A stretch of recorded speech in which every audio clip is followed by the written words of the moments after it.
48 na plate na dito ipasok eh. Dapat ano po? Ano? Dapat 150 din. Kahit 100, pwede na. Magkano dito tayo per day ng ano? Admit? Hindi ko po, ano eh. Sa billing na po yun sir. Sa billing. Sa estimate niya? Sa estimate po, 10 to 12 yata. 10 to 12. More or less. Good morning mga kalingap. Yan, nandito na po tayo sa ano, sa Pioneer Hospital kung saan nga nakakonfine, no, ang aking anak naka-admit dito at na dengue. Ayun, umalis tayo kagabi doon sa Daet, 8:30 ng gabi. At ngayon ay nakarating tayo dito alas 8. Halos 12 hours, no? Halos 12 hours yung biyahe natin. Yun, tayo ay nagkape dito sa 7-Eleven muna tayo nagkape. Nagkape muna tayo dyan bago tayo punta dito. Kaya tayo dito, nasa second floor yung ating anak, no? Ang aking anak. Bisitahin ko po. Kaya ingat-ingat lang po ano sa mga ano diyan, sa mga malalamok ang lugar diyan. Ingat lang po, no? Kasi hindi natin inaasahan yung mga pangyayari. Ito, hindi ko ito inaasahan. Nag-apply lang yung anak ko ng trabaho. Pagbalik, nilalagnat na. Dengue na pala, no? Kaya mag-ingat po ang lahat.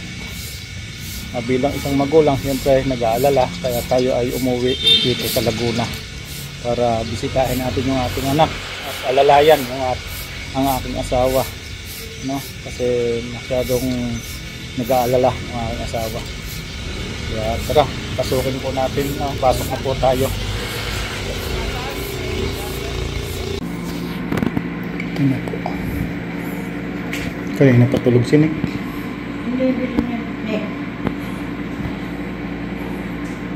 Ano, kumusta?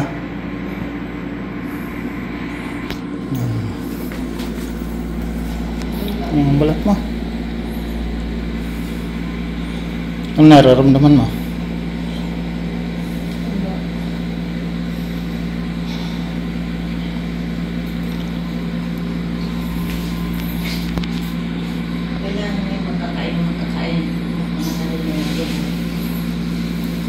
Sasalinan daw ng dugo. Pagka bumaba tayo, iba ka naman mataas niya.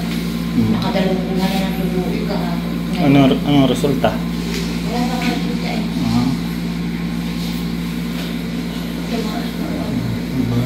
May itlog ng pugo na kinakain. Po, itlog ng pugo. Itlog ng pugo, Yakult.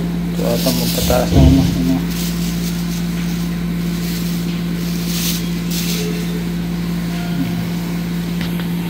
Pocari Sweat.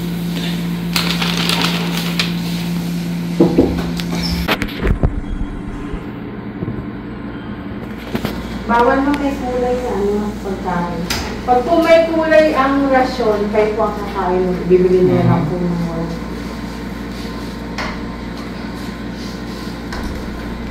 Ate, yung pupuhan ng dugo kahapon, mamaya malalaman din po ang resulta. Kaya marami na.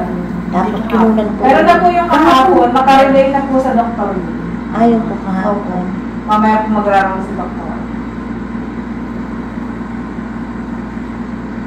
Tapos kinuhanan ulit siya ngayon. Diba? Kaya may alam po may result na yun.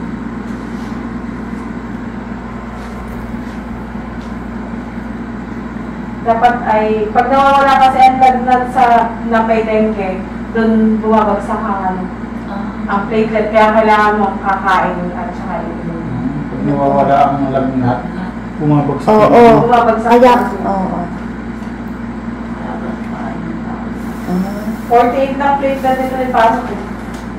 Dapat ano po? Ano? Dapat 150 din. Kahit 100, pwede na. Ganito. Gatas pwede. Gatas pa. Gatas. Okay lang yung patalidam-dam lang ano. Siopaw po pwedeng kumain yan. Ano po? Siopaw. Hindi Ano rin po? po. Siopaw. Siopaw.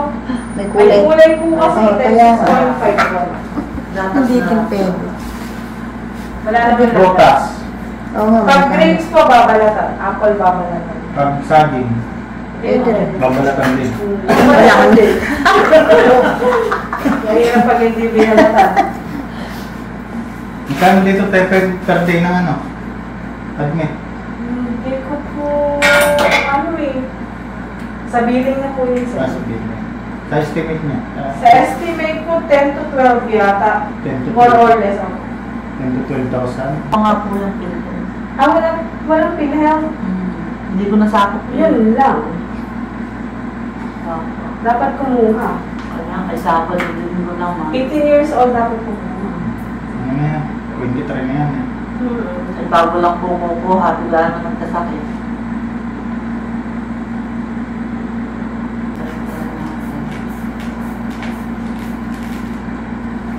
Pero nagtatrabaho na to? Hindi pa po, kagagraduate lang. Nag-apply nga po eh. Pagbalik may nilalagnat.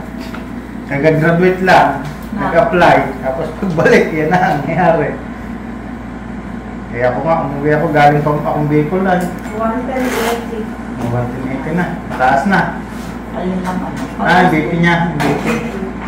BP lang. Nagkasama po ba kayo Santa Maria? Santa Maria. Ayan mga kababayan at ganun nga no.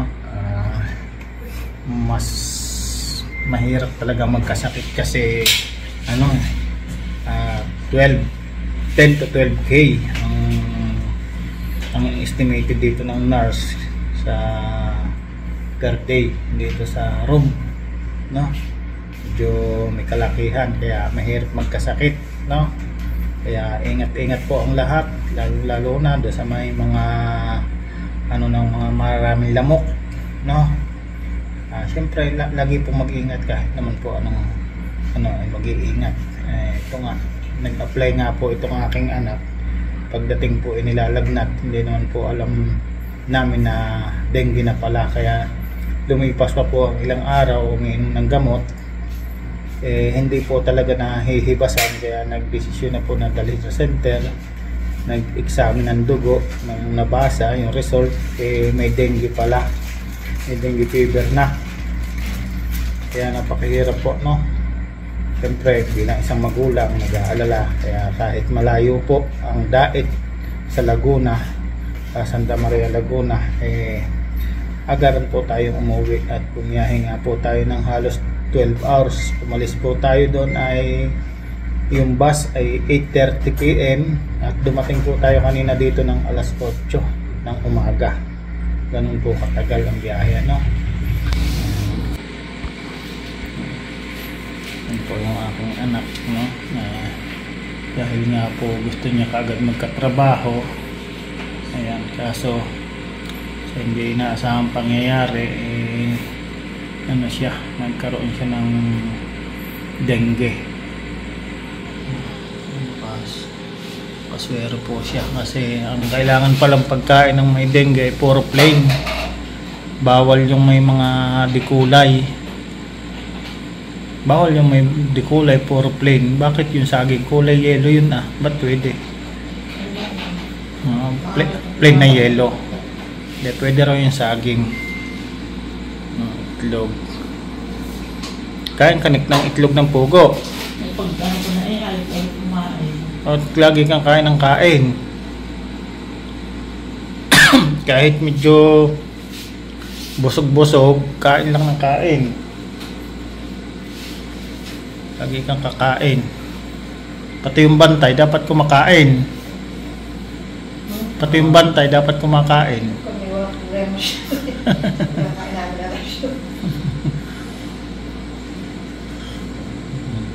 Ito po ang misis. Ito nag-aalala ito kahapon tumawag sa akin, biglang umiyak. Nininervyos. Siya pa naman yung high blood. Siya pa naman yung high blood. Nininervyos. Akala ko lang kung mako-combine. Ay, lakas ng loob. Mga babayan, yun nga po. Talagang hirap magkasakit yan. Halos wala po tayong tulog kasi idlip-idlip lang sa sasakyan. Halos dito lang ako naka-idlip sa sasakyan dito sa bus biyaheng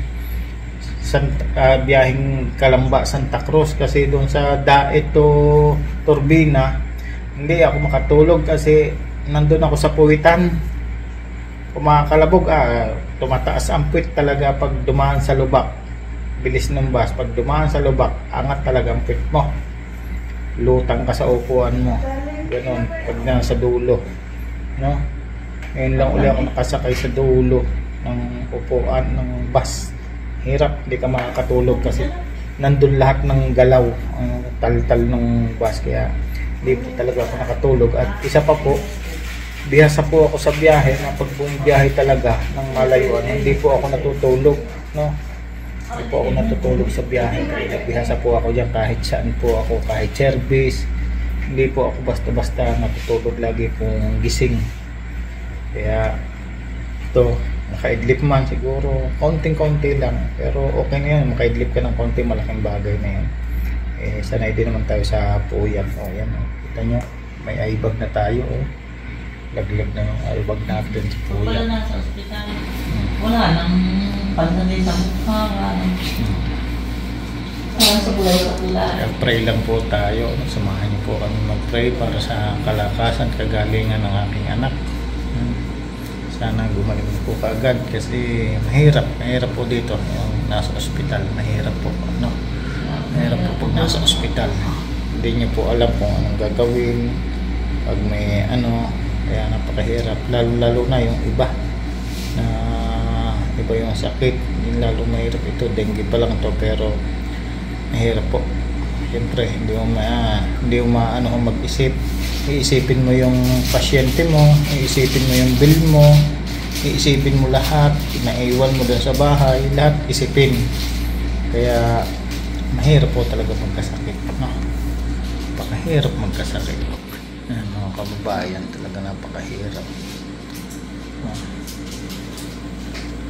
Kaya mga kababayan, hanggang doon lang po muna. Ito po yung update natin, no, sa aking anak.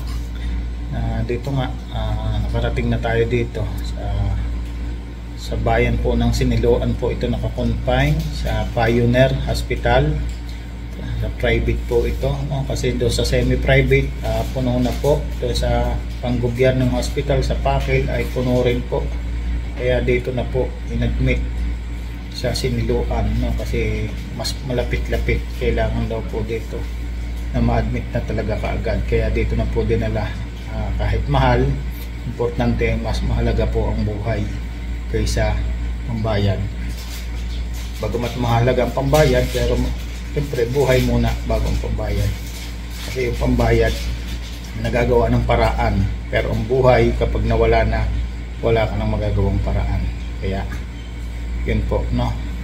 Talagang susugal ka, hindi mo kailangan ipagsapalaran na makahanap ka ng mura. Ang kailangan mo ay kaligtasan ng pasyente. Kaya pag isipin ang mahal, isipin muna ay buhay ang dapat iligtas bago mo isipin yung bayarin, no? Yung bayarin na papagtulong-tulungan niya, nagagawa ng paraan, pero kung sabi ko nga, ang buhay kapag nawala na, hindi na kayang ibalik pa kasi iisa lang yan.